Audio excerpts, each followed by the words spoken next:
Marami pong mga simbahan ngayon para pong punerarya. At yung bakit? Tahimik. Hindi po makasigaw, hindi makapalakpak. Hindi po makapagsalita. Alam niyo ang dahilan? Dahil ang paniniwala nila, ang Diyos pa rin nila ay patay. Pero kung sa ating mga Kristiyano na muling nabuhay, ang ating Panginoon 2,000 years ago ay muling nabuhay.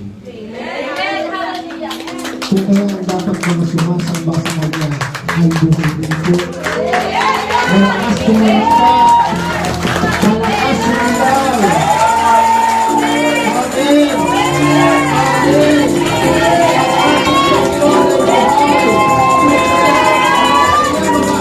Ay pumili na sumasamba. Amen! Ang Diyos sa bangga niya sa lahat. Ikaw ay muling nabuhay, Panginoon. Ang Diyos na aming pinaglilingkuran na ang pangalan ay Jesucristo ay muling nabuhay. Kung kaya kami ay narito upang ikaw ay sambahin, bigyan ng parangal, bigyan ng papuri, ang mataas na uri ng pagsamba. Narito ang aming mga katawan, kaluluwa, espiritu, lahat ng bahagi ng aming mga katawan, lahat ng bahagi ng aming pagkatao ay aming pong inihahandog sa iyo bilang isang mapagod sa iyo, Panginoon. Lord, tanggapin mo ang aming mga pagsamba sa araw na ito. At hayaan mo na ang iyong presensya ay sumaamin, Panginoon. Naniniwala kami na kung may dalawa o tatlo na nagkakatipon sa iyong pangalan, ikaw ay nasa aming kalagitnaan.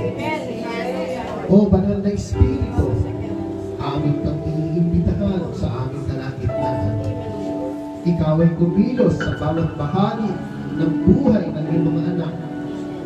Ikaw ay kumilos sa aming mga puso. Ikaw ay magpagaling. Ikaw ay tumugon sa lahat ng aming mga pangkailangan. Kailangan pa namin banal na Espiritu. Patuloy ka namin sinasamba. Patuloy ka namin pinapupurihan. Patuloy ka namin niluluwalhati sa aming mga buhay. At hayaan mo na ang iyong kapangyarihan, ang iyong kalakasan ay patuloy na dumaloy sa amin mula umpisa hanggang wakas ng dawain ito. Ito po ang aming dalangin sa pangalan ni Jesus. Ang lahat ng anak ng Diyos ay magsabi na Praise the Lord! Purihin po ang Panginoon. Makakaupo na po tayo sa presensya ng ating Panginoon. Isa po magandang umaga sa inyo lahat. Magandang umaga. Amen. Sabihin mo nga sa iyong katabi, mabuti ang Diyos. Mabuti ang Diyos. Amen. Mabuti po ba ang Diyos? Amen. Amen. So marami pong salamat at muli po kayong narito. Alam ko po, kayo po ay patuloy na naguguhaw at nagugutom mula sa presensya at sa salita ng ating Panginoon. Ako po ngayon ay nasa ikatlong bahagi o part 3 ng aking pong mensahe patungkol po sa konektado. Nais ko pong talakayin ngayon ay kung saan ka hindi dapat konektado. Yan po yung gusto kong pag-aralan po natin ngayon. Saan ka hindi dapat konektado. At tatlong bagay ang nais ko po na inihanda kung saan ay hindi ka dapat konektado. Amen, Christian. Amen. Sa aklat po ng ikalawang Timoteo, chapter 2, verse 4, yan po ang ating teksto ngayon. 2 Timothy, chapter 2, verse 4. At sa Tagalog ay ganito po ang sinasabi. Ang isang kawal ay hindi nagiging abala sa mga bagay na walang kaugnayan sa pagiging kawal. Sa halip, sinisikap niyang mabigyan ng kasiyahan ang kanyang pinuno. Katulad po ng aming nabanggit, ang nais ko pong talakayin ngayon, saan ka hindi dapat konektado, at tatlong bagay na hindi ka dapat konektado, ang aking pong nais na ibigay na mensahe po sa inyo. Sa ating po mga nakaraang mensahe, tinalakay natin ang kahalagahan ng pagiging konektado. Amen. Tinalakay po natin yan, ang kahalagahan ng pagiging konektado at ang mga pagpapala nito. Tinalakay din natin ang konektado sa physical, subalit hindi konektado sa spiritual. Ito po yung in but out pa rin. Ngayon po, nais ko pong talakayin natin ang saan ka dapat hindi konektado. At dapat po pong malaman na bilang isang mananampalataya o isang Kristiyano na konektado sa Diyos, ay malaman mo kung saan hindi ka dapat konektado. Kapag ikaw ay isang mananampalataya o Kristiyano na konektado sa ating Panginoon, dapat mong malaman kung saan ka hindi konektado. Amen, Christian. Dapat alam natin bilang isang mga mananampalataya kung saan hindi dapat tayo konektado. Tulad po ng paalala ni Pablo kay Timoteo. Nagbigay siya ng paglalarawan na ang isang kawal o sundalo ay hindi konektado sa anumang walang kinalaman sa pagiging sundalo. Katulad po ng binigay na halimbawa ni Apostol Pablo kay Timoteo na ang isang kawal daw ay hindi dapat konektado sa mga walang bagay na patungkol sa pagiging sundalo. Amen. Ang mga mananampalataya ay may tuturing na mga sundalo. Sabihin mo nga sa katabi mo, ikaw ay isang sundalo.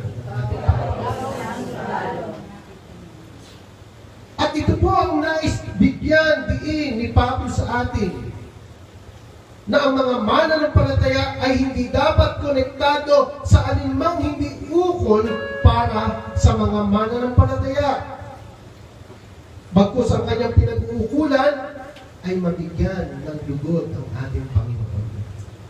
Katulad po ng isang sundalo, mas nais niyang bigyan ng lugod ang kanyang pinuno. At tulad din po natin, bilang tulad at katulad ng mga sundalo, nais din po natin mabigyan ng lugod ang ating Panginoon. Tanungin mo nga ang iyong katabi, may hangarin ka ba? May hangarin.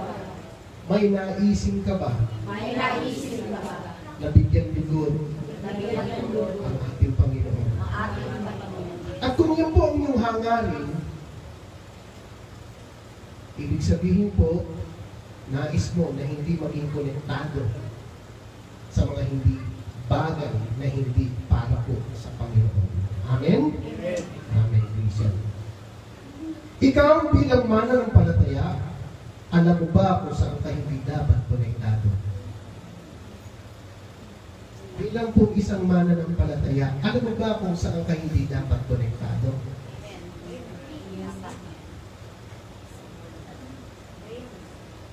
Amen. Dapat malinaw sa iyo bilang Kristiyano, mananampalataya, alam mo kung saan ka hindi dapat konektado. Amen?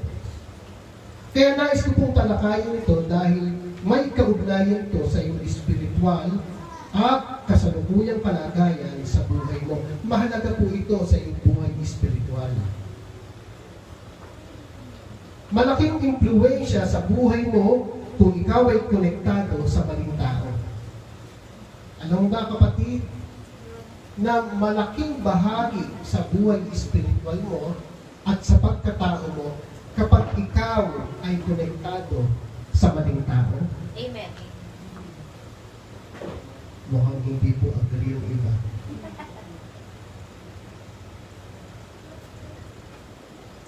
Kapag palang isang tao ay konektado siya sa maling tao, may epekto ito sa buhay niya at sa kanyang buhay espiritual. Amen. Parang po konti ang umaanggi sa sinasabi ko. Amen. Tama po ba? Amen. Subukan yung makipagkaibigan sa mga mandulugas. Nalugas ka rin. Tama po ba? Subukan mo kayong makipagkaibigan sa mga mamamateng tao. Ganun ka rin. Tama po ba? Subukan mo kayang makikaibigan sa mga chismoso o chismosa. Hindi mo ba? Ibig sabihin, may epekto to sa iyong buhay. Tama po ba? May malaking impluensya sa buhay mo kung ikaw ay konektado sa maling tao, maling asosasyon. Di ba nga, napasama ka sa maling asosasyon o anumang grupo. Ano ba? Mafia daw. Masyadong mabigat din, mafia eh. So, napasama ka sa maling asosasyon o maling grupo. May connection to sa iyong buhay. Napasama ka sa maling grupo o napasama ka o konektado ka sa maling sekta. O ikaw ay konektado sa isang organisasyon o maging simbahan. May epekto ito sa iyong buhay. O ikaw ay napasama, may kaugnayan ka sa mga tagapanguna, layman, preacher, misyonaryo, pastor, bishop, at anumang samahan na hindi sa pamantayan ng Diyos, may epekto ito at bahagi sa iyong buhay spiritual. Yung ikaw nga lang manood ng mga sekta o manood ka ng mga kulto o manood ka ng mga may maling aral sa telebisyon o ikaw ay makinig sa mga YouTube na mga maling aral, may bahagi ito sa buhay mo, may epekto ito sa buhay mo. Sapagkat kung ano ang ipinapasok mo at iyong pinakikinggan at pumapasok sa iyong isipan, ito'y dumadagay sa puso mo, later on, ang paunti-unting bagay na natatanggap at nakukuha mo na mali, kalimitan ito ay magdudulot ng malaking bahagi sa buhay mo. Amen. Kaya nga ang lahat ng bagay nagsisimula sa maliit, sa kaunti. Amen. Kaya ang kaunting mali na yung napanood, ang kaunting mali na yung narinig at natutunan, dating araw, ito ay lalaki. Kaya nga ang Panginoon sabi niya, ang pananampalataya sa nagsisimula sa pakikinig. Ang maling aral sa nakukuha sa pakikinig din. At saan nagsisimula? Hindi ko sa malaki. Nagsisimula lagi sa maliit. Ano ang example ng ating Panginoon? Ang pananampalataya ay tulad ng butil ng mustasa. Ganun po ba kalaki ang mustasa? Maliit. Pero ito ang katagalan, ito ay lumalaki. Amen. So may connection sa buhay ng isang tao kapag ikaw ay nasa maling o mali ang iyong pinagkukulikan. Amen. Kaya po ito nais ko pong talakayin po sa inyo. Kapag ikaw ay konektado, ito po ay may malaking impluensya sa buhay mo kung ikaw ay konektado sa mga maling tao, maling asosasyon, maling grupo, maling sekta, maling organisasyon, maling simbahan, maling tagapanguna, maling preacher, maling misyonaryo, maling pastor, maling bishop, at anumang samahan na hindi sa pamantayan ng Diyos. Ang pagpunlad, ang pagbagal, ang pagkabulag, ang pagkasira ng iyong buhay espiritual at buhay dito ay nakadepende kung saan ka konektado at hindi konektado. Nakadepende po ito kung saan hindi ka konektado at konektado. Kaya nga itinuturo ng Panginoon yung mga tinalakay natin, John chapter 15, saan ka dapat konektado? Kay Jesucristo, sabi niya, ako ang puno ng butas.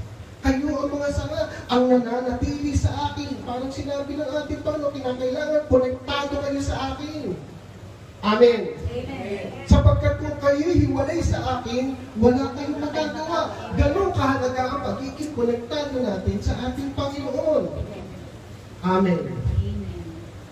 Ang salitang hindi ka dapat konektado ay kasing kahulugan ng salitang lumayo o iwasan mo ang mga bagay na ito. Ang salitang hindi ka dapat konektado ay kasing kahulugan ng salitang lumayo o iwasan mo ang mga bagay na ito. Ngayon mga kapatid, saan ka hindi dapat konektado? Tulad po ng aking tanong na nais na lakayin, 3 bagay ang nais ko pong ipakita. At ito'y makikita natin sa aklat ng 2 Timoteo chapter 3 verse 1 to 9. Kung saan ka hindi dapat konektado. Ito po'y aking hihimay-himayin sa inyo. Saan ka hindi dapat konektado?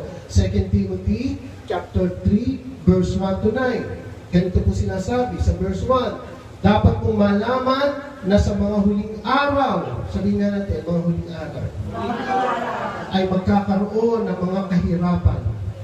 Ang mga tao ay magiging makasarili, sakim sa salapi, palalo, mapagmataas, mapagsamantala, suwail sa magulang, walang utang na loob, at lapastangan sa Diyos. Sila'y magiging malupit, walang habag, mapanirampuri, marahas, mapusok, at namumuhay sa mabuti. Verse 4. Sila'y magiging mga taksil, pabaya, mayabang, mahilig sa kalayawan, at walang pag-ibig sa Diyos. Verse 5. Sila'y magkukunwaring maka-Diyos. Sabihin nga natin, sila'y magkukunwaring maka-Diyos. Hindi naman nakikita ang kapangyarihan nito sa kanilang pamumuhay. Iwasan mo ang ganyang uri ng mga tao. Verse 6.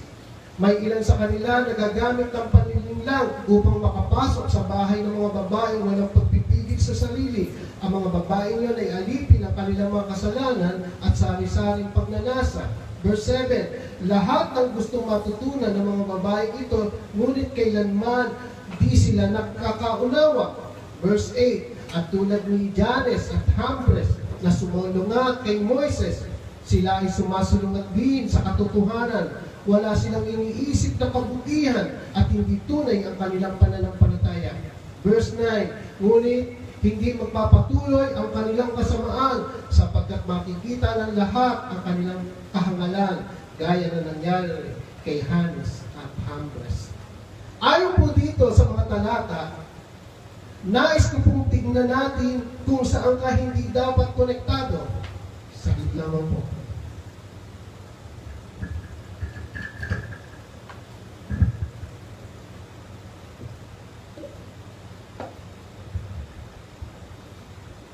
Ayon po dito sa mga talata, nais ko pong tignan natin kung saan ka hindi dapat konektado.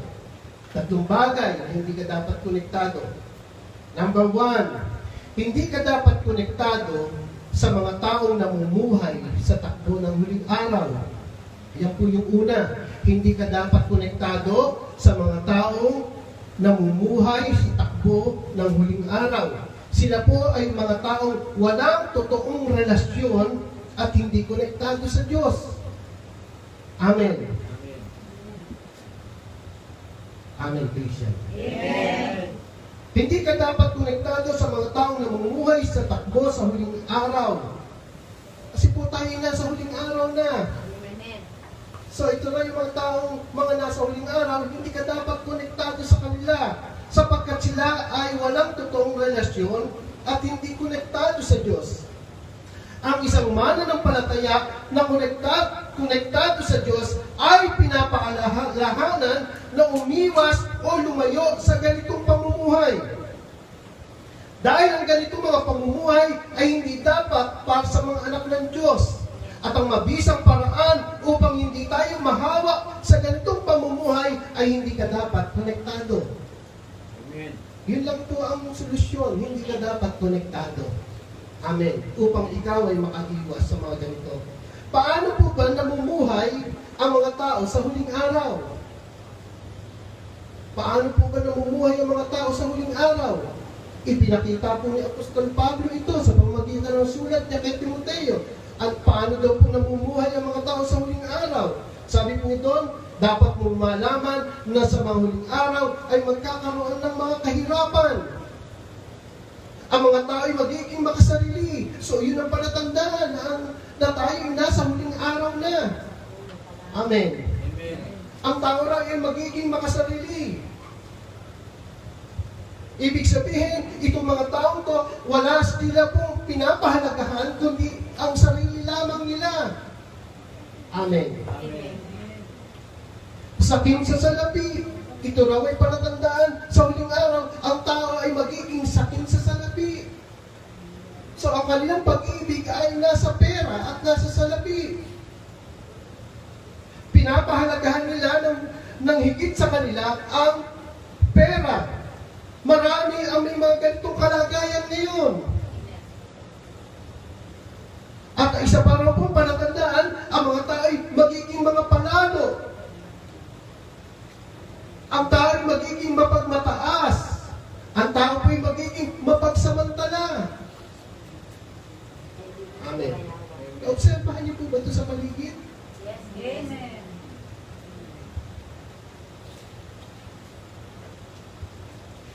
Lalo na nung dumating po yung pandemic.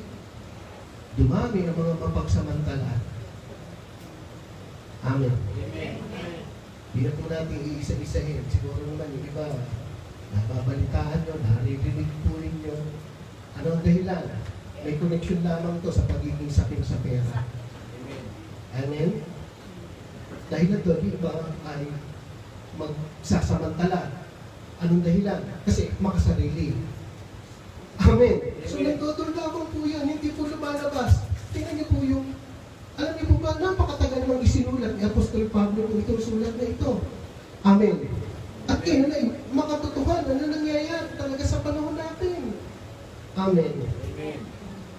Mapagmataas, mapagsamantala, suwain sa mga magulang. So marami po yan. Walang utang na loob. Napastangan sa Diyos. Sila'y magiging malupit. Amen.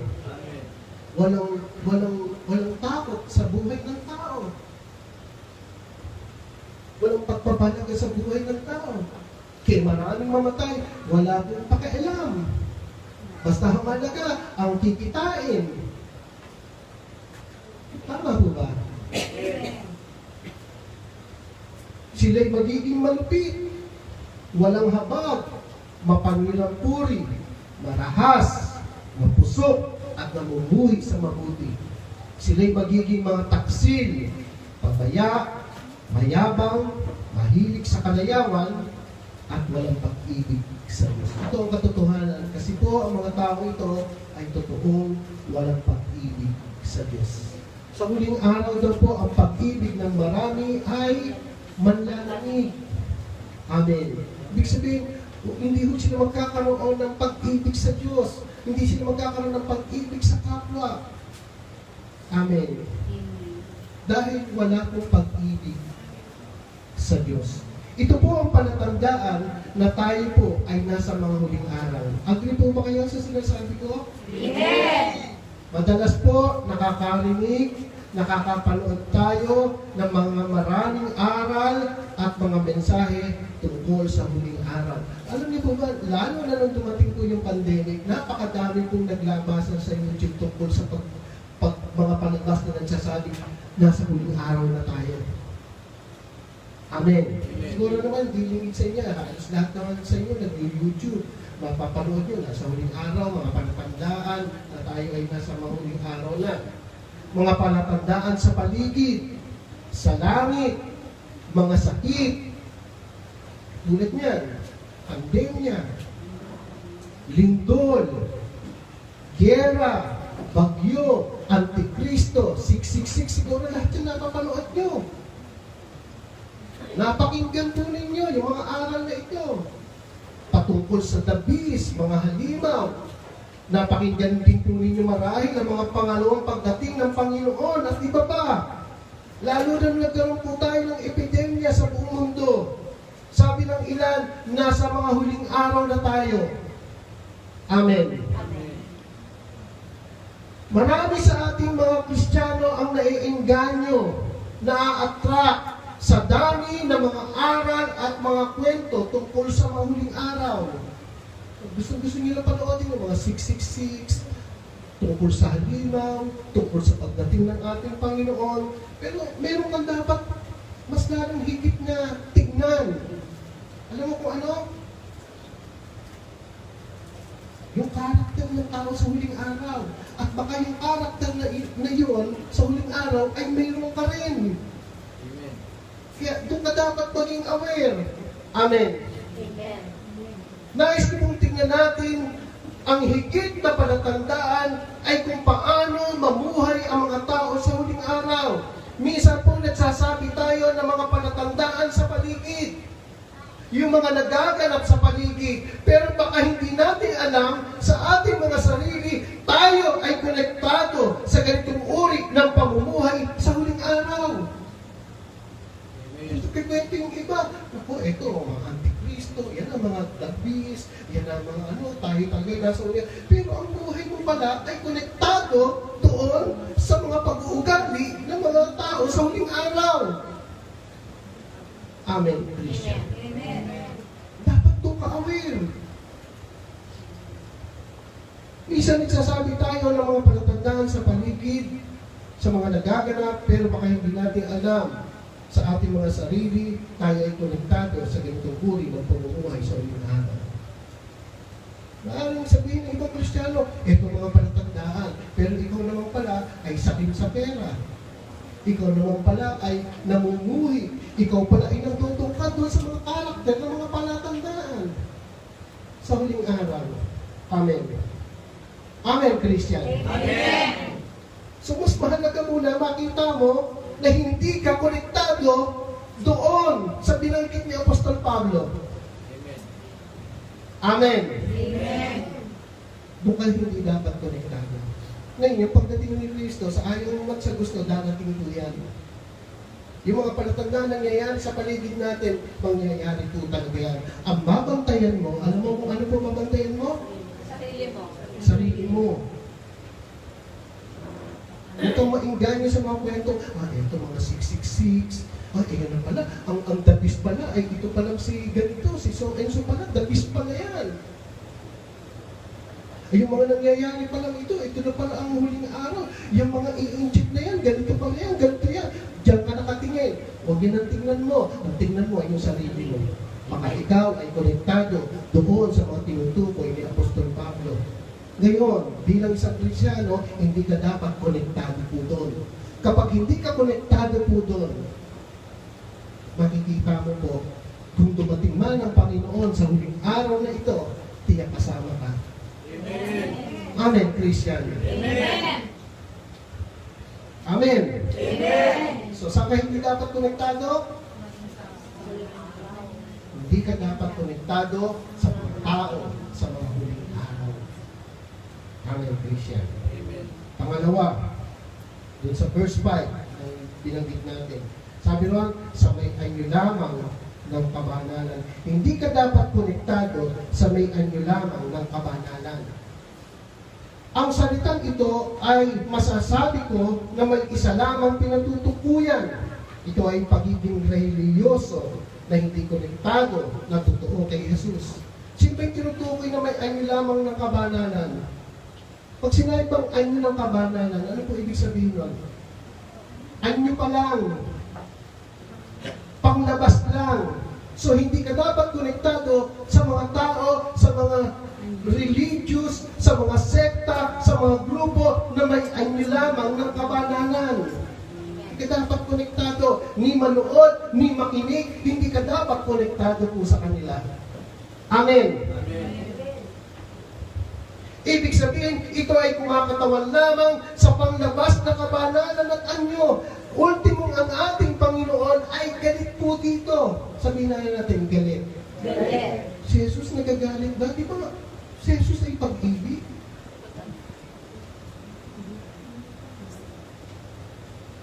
Amen, Christian.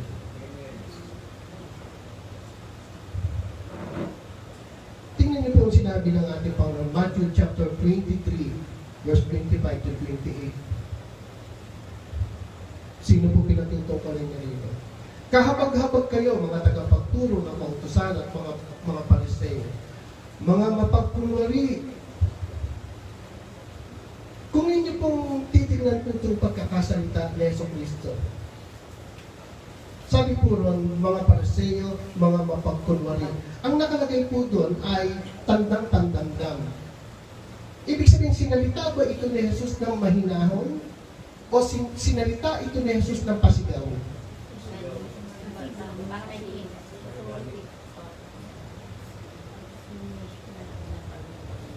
Sabi ni Jesus, mga mapagkunwari. Ibig niya ba sabihin, kahit si Jesus ay mabuting Panginoon, siya ay Diyos ng pag-ibig, kayo mga Pariseo, mapagkunwari kayo.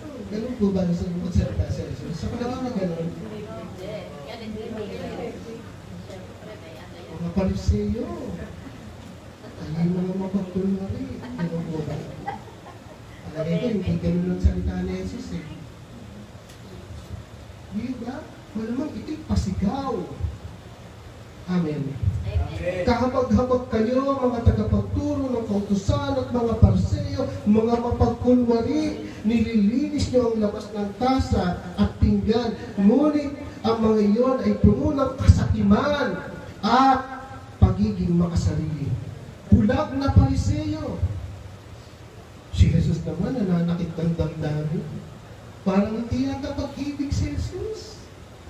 Di ba salitain niyo yung mga Pariseo na mga bulag na tagapagturo? Masakit po yun. Ibig sabihin, si Jesus po yung walang pag-ibig. Ito po malaking pagkakamali ng iba. Ang akala po nila, ang mabait na tao ay hindi nagsasalita ng tama, ng amen. Hindi nagsasalita ng totoo. Ang definition ng mabait sa kanila ay laging tahimik, malumanay magsalita. Yan ang mabait. Yan ang mabait na pastor. Oo lang ng oo si pastor. Yan ang mabait na pastor. Ibig sabihin si Jesus hindi mabait, no? Amen, Christian. Amen.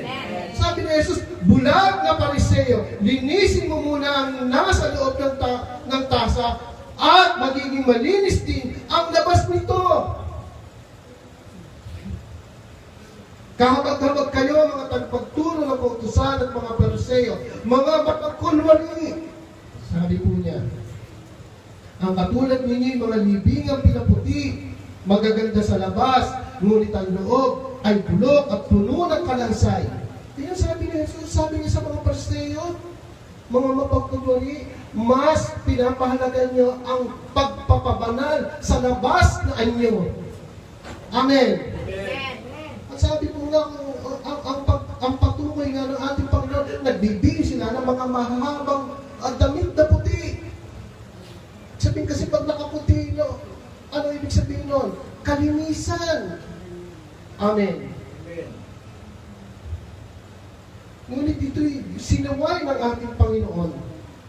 Ganyan-ganyan kayo. Sa paningin ng tao, kayo ay mabuti. Ngunit ang totoo'y punong-puno kayo ng pagkukunwari at kasamaan. Ang sabi po niya. So ano ang nais mong bigay na aral po sa atin sa pagkakataon ko? Hindi ka dapat konektado sa mga tao. May anyo lamang ng kabananan. Amen, Christian. Ang pinatutukuyan ni Jesus ay ang mga reliyon o mga reliyoso na mga sugit na tagasunod ng kautusan, subalit walang totoong relasyon sa ating Panginoon. Amen. Ano po ang senyales ng isang grupo o tao o isang organisasyon o isang sekta o isang simbahan ng mayroong religious spirit? Ano po yung signs? Mga senyales. Una, legalistic. Walang konsiderasyon sa tao at walang awa. Yan po yung mga legalistic. Walang konsiderasyon, walang grasya, wala sa kanilang grasya. Amen. Amen. Self-righteous. Nagpapalagay na matuwid ayon sa sariling mga gawang kabutihan. Hypocrite. O pagiging hipokrito. Corrupt understanding in the Word of God. Hindi makaabot sa kaunawaan kahit mag-aral na mag-aral. Sila po yung may design at titulo, mas pinapahalaga nila ang title. Lagi ko na po sinasermon mo ito. Mas mahalaga sa kanila ang titulo, posisyon at kalalagayan. Sila po ay mahirap turuan sapagkat alam na nila ang lahat. Hindi rin po sila tumatanggap ng correction. Yun yung sa panahon ni Jesus, kahit po i-rebuke ng Panginoon, hindi sila tumatanggap. Matitigas na ang puso po nila. Amen, Christian. Amen. Ito po yung may mga anyo ng kamalanan. Amen, Christian. At hindi ka daw dapat konektado sa mga ito. Amen. Mga religious group, mga sekta, mga organisasyon, mga simbahan na walang totoong koneksyon o hindi totoong konektado sa ating Panginoon.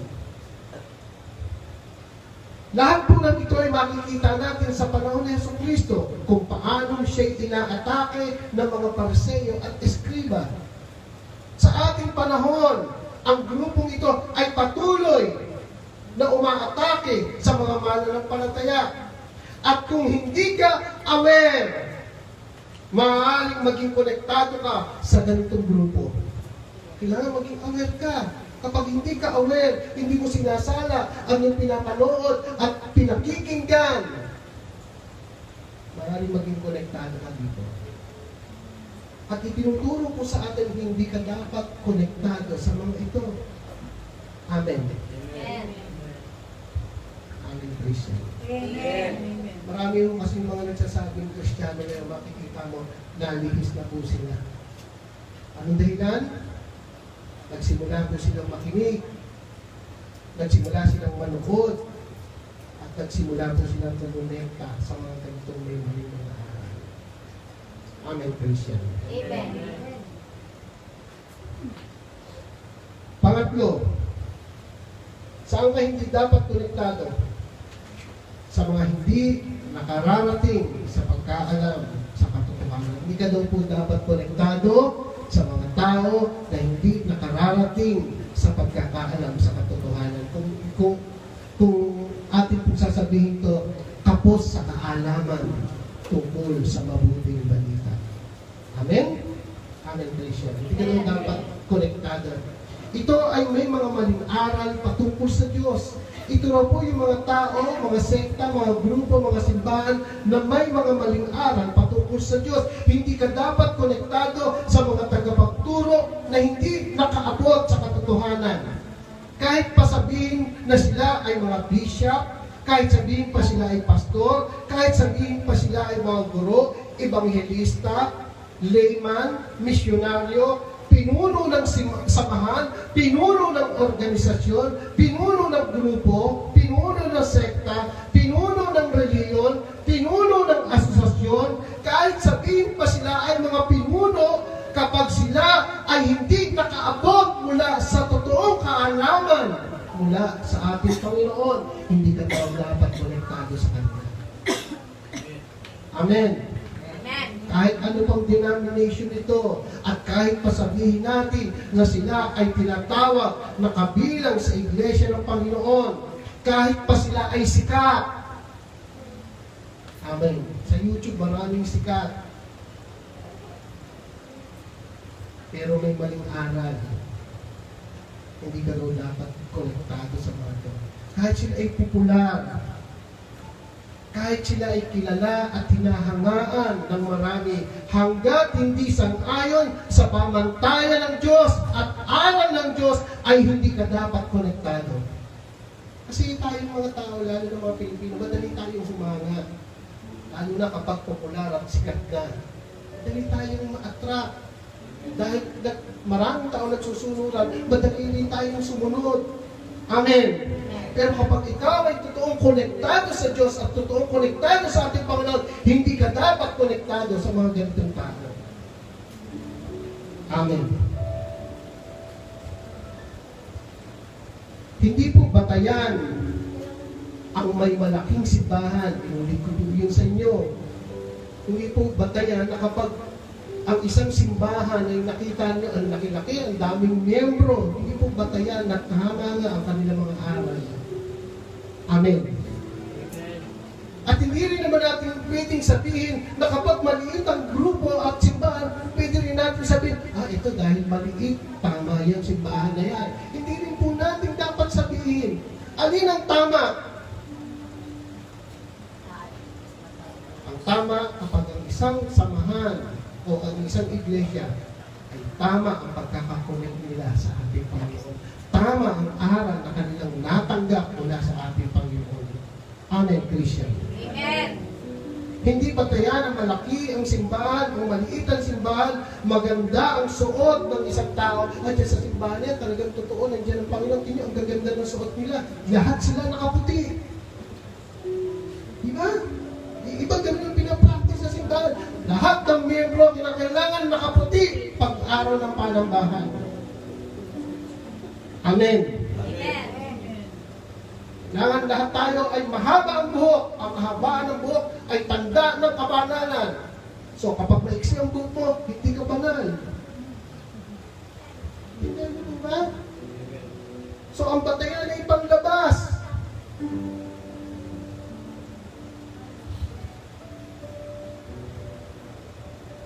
Hanggat hindi po sangayon sa pamantayan ng Diyos, ang aral ay hindi ka dapat konektado. Hindi batayan ang malaking simbahan, maliit ang simbahan, maganda ang suot, mamahalin ang suot.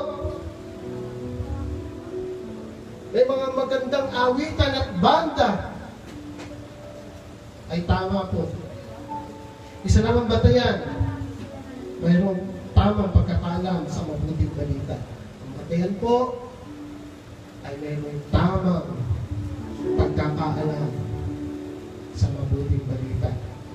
Sapagkat hindi lahat ng mabuting balita ay magandang balita. Amen.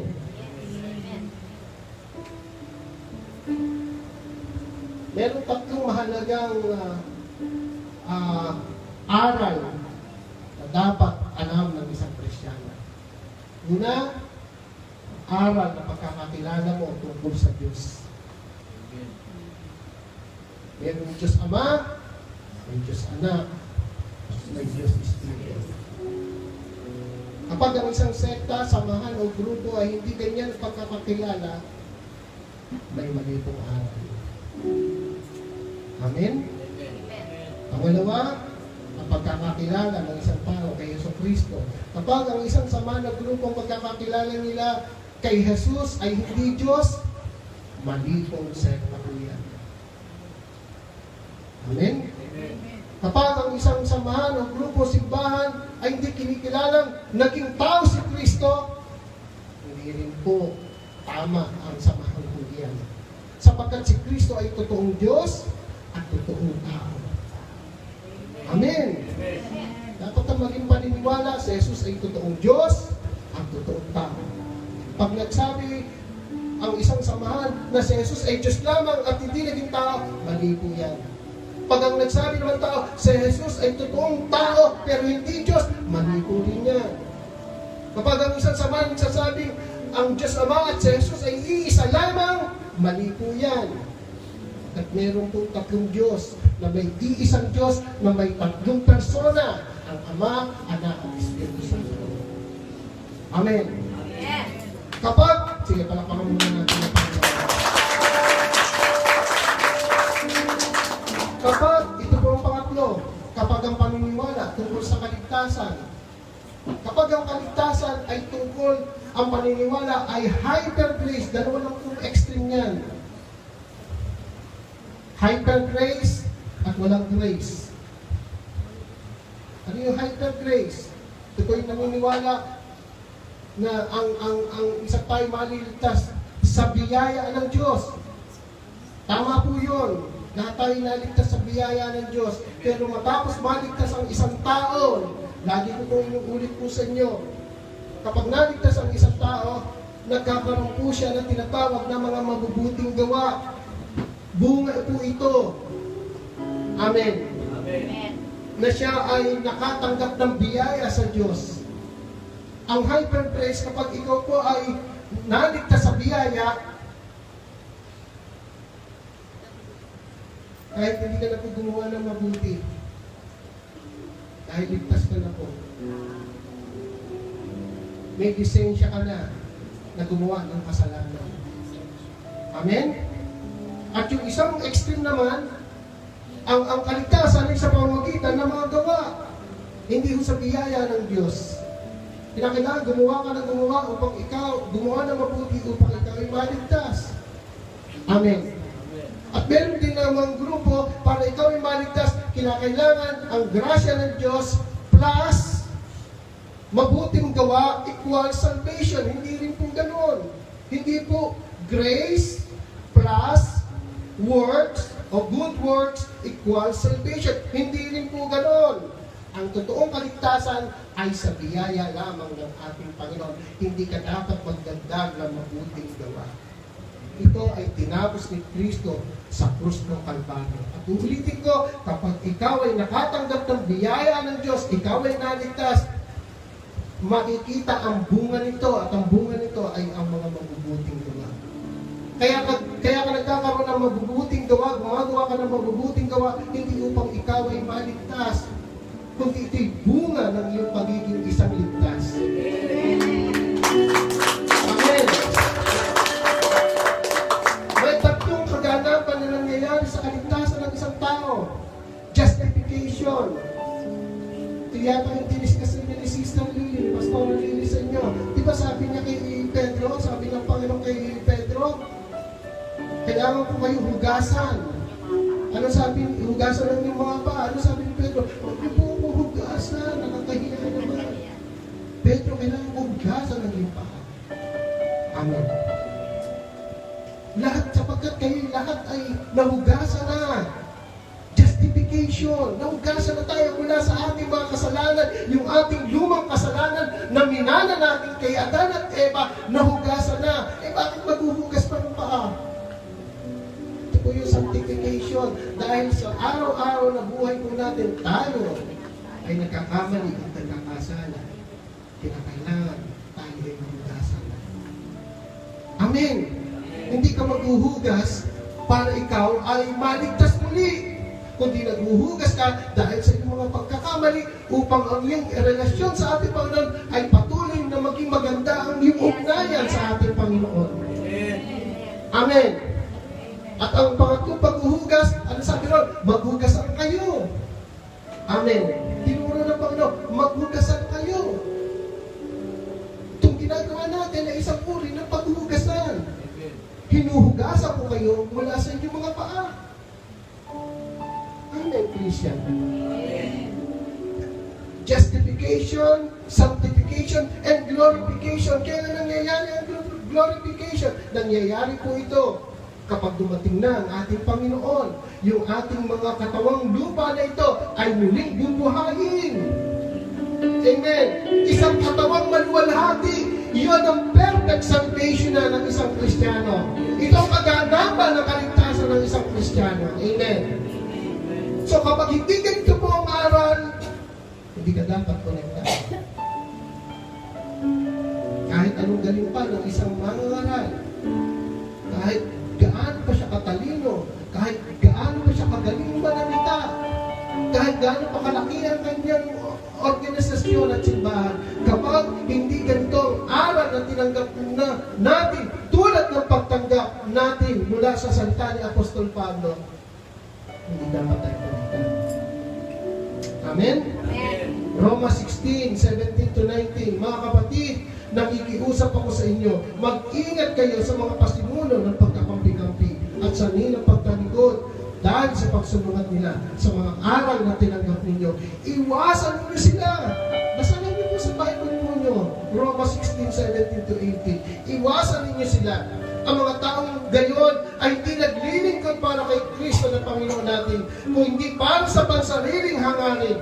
Inililingkod nila ang mga may mahinang pag-iisip sa pamamagitan ng kaakit-akit at matatamis na pangungusap. So dinadaan nila ang mga tao sa mga kaakit-akit at matatamis na pangungusap. Amen. Verse 19. Kahit kabalitang-balita ang inyong pagiging masunurin kay Kristo, nais kung maging matalino kayo tungkol sa mga bagay na mabuti at maging mangmang sa mga bagay na masama. Nais daw ni Apostol Pablo na maging matalino tayo. Amen. Christian. Amen.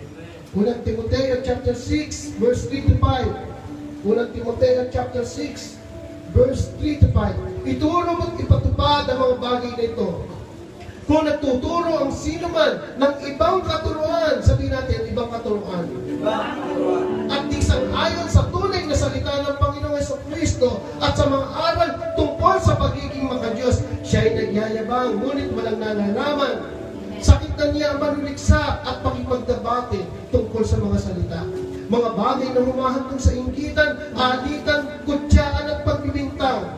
Mahilig din siya makipagdebate sa mga taong baluktot ang pag-iisip at di kumikilala sa katotohanan. Ang akala ng mga ganitong tao ang paraan ng pagpapayaman, ang relihiyon.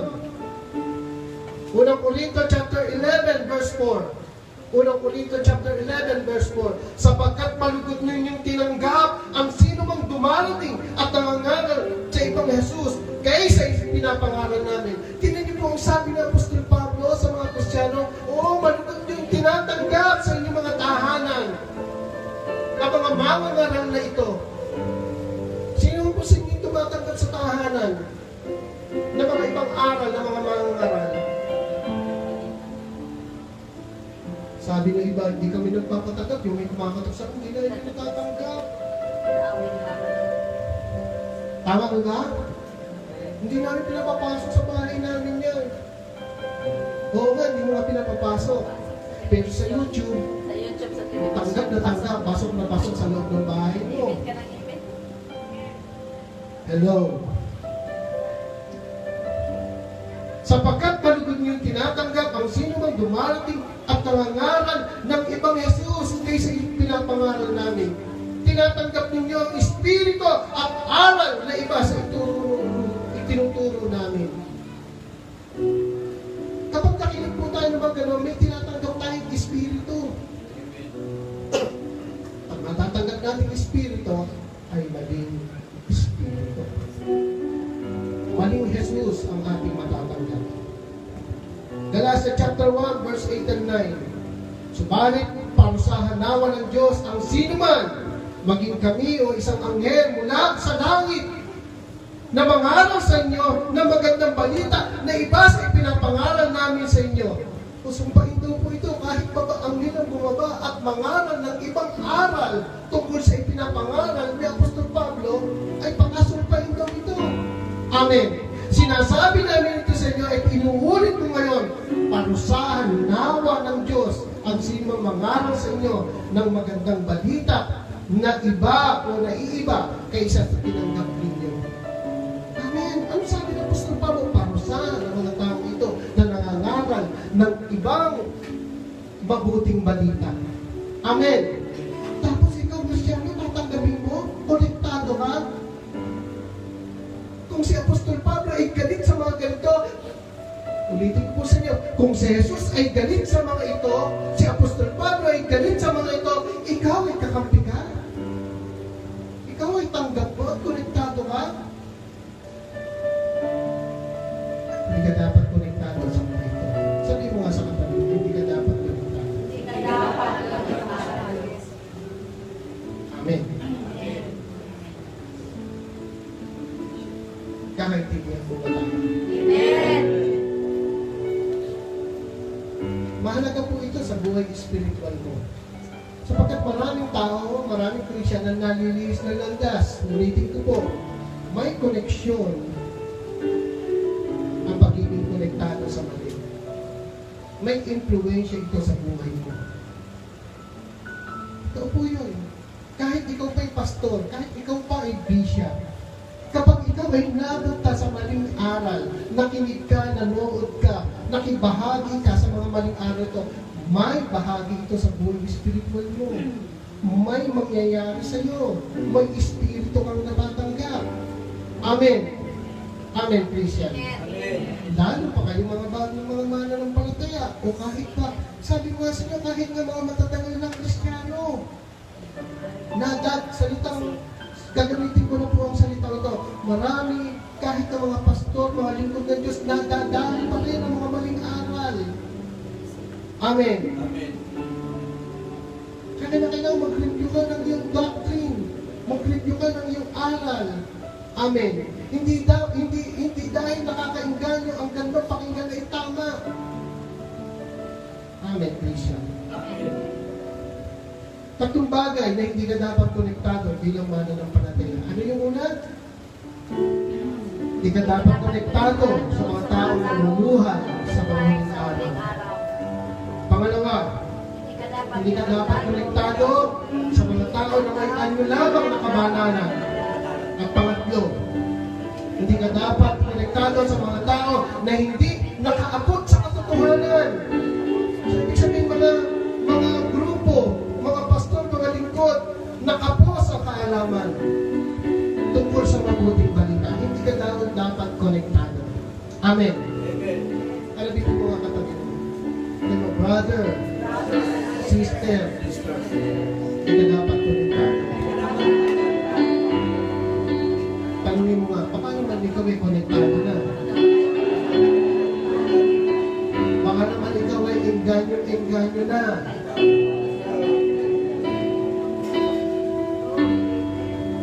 Amen, Christian. Amen. Amen? Amen. Sino sa inyo ang hindi konektado sa mga ito? Wala naman kataas ng kamay. Yun pala, kaya hindi ba kataas ng kamay? Hindi rin pala konektado sa Diyos. Hindi pa na bang konektado ito? Amen. Ulitin natin. Ito pong mensahe ko, tatlo po ito. Una, kailangan maging konektado ka muna sa totoong pastor ng iyong buhay. Wala pa kundi sa Jesus. Tinulakay natin yan. Pangatlo, hindi dapat, kailangan konektado ka spiritually. Amen. Hindi lang physically. Hindi ibig sabihin, nasa loob ka na ng simbahan, konektado ka na. Kasi kalalabasan mo, in na in. But out pa rin. Kaya kapag ikaw ay Christian na, dapat hindi ka konektado. Saan? Sa mga tao. Ano po yan? Sana nililista po ninyo. Amen. Sabagay, ipinopost ko naman po ito sa Facebook. Ito kung nais po review, review po ninyo. Amen, Christian. Kaya kung kayo may katanungan tungkol sa mga aral tungkol sa Diyos, hindi kayo naliliwanagan, tungkol sa kaligtasan po ninyo, hindi kayo naliliwanagan, magtanong lamang po kayo sa ating pong group chat po natin. Pastor, ano po ba ang kaligtasan? Ano po, kung may mga tanong kayo, mag-chat lang po kayo, sasagutin po ni Sister Lily sa inyo lahat ng mga tanong po ninyo.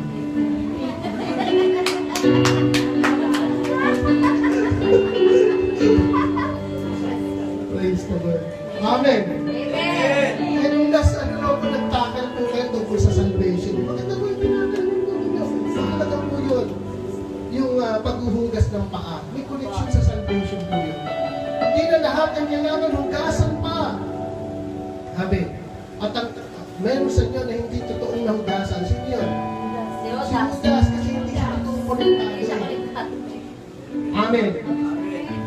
Naniniwala naman po ako sa inyo, kapag ikaw ay tumanggap ng totoo kay Kristo, ikaw ang nahugasan ng hugasan. Amen. Dahil sa araw-araw ikaw ay nabubuhay, natutumihan ng iyong paa. Kasi di ba lakad ka? Kinakailangan hugasan. Amen? Kaya nga may mga pangangaral para nahuhugasan ng isang tao.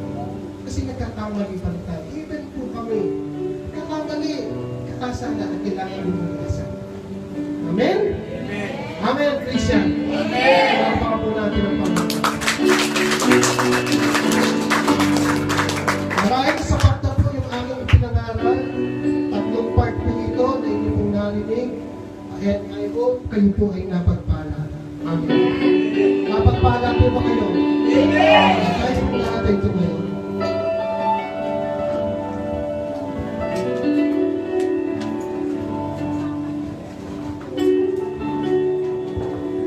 Maraming ang ilang po sa inyo, anong ito, mahalaga yung may aral din yung dala. Mahalaga po ito kasi ang Kristyanismo hindi lang ma-attend ng Sunday. Hindi lang kumakain ka sa mga narinig. Kailangan may matibay kang pundasyon.